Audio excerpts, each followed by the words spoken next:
বিকাল টাইমটা দেবো হবে তো দর্শক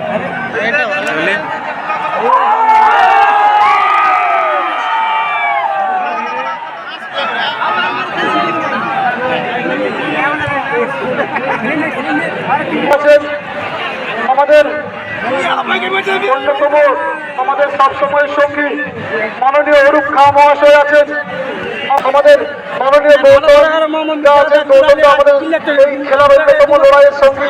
আমরা বড় করে নিচ্ছি মানুষকে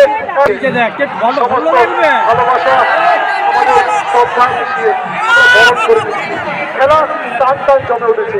আজকে ড্রিম11 তারাও করেছে, আমাদেরকে সমৃদ্ধ করেছে, আমাদেরকে আরো খেলা ভালো করা যায় প্রেরণা জগিয়েছে।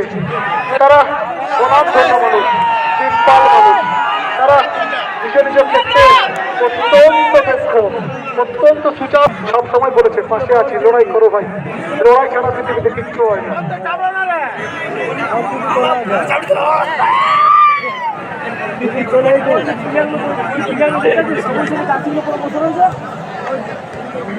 মানুষ আপনারা নিজ গুণে আমাদেরকে ক্ষমা করে দেবেন।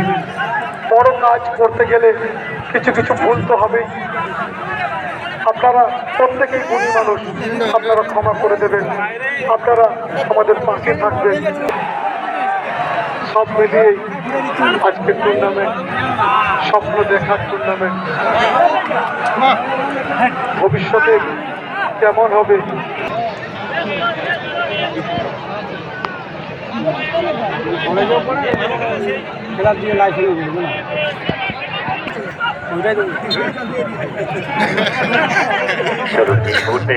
প্রথমার্ধের খেলা এই সিজনের বিরাখামর যুবক সংঘের পরিচালনায় যে তিন দিন ব্যাপী ফুটবল টুর্নামেন্ট, তার একেবারে শেষ মুহূর্তের খেলা, চূড়ান্ত পর্যায়ের খেলা, ফাইনাল খেলা উপভোগ করছি আমরা।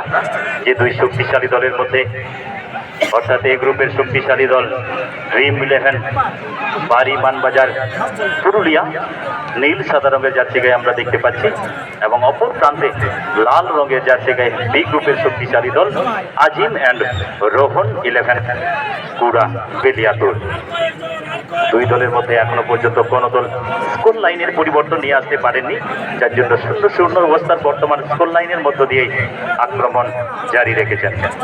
তো চলুন, এর পূর্বে যেরকম আমাদের সঞ্জয় স্যার মহাশয় জানালেন, সত্যি এতগুলো দর্শকের সমাগম, আপনাদের যে শৃঙ্খলা এবং মানবিকতা, আপনাদের সহযোগিতায় কিন্তু এরকম একটা টুর্নামেন্ট আমরা আয়োজন করতে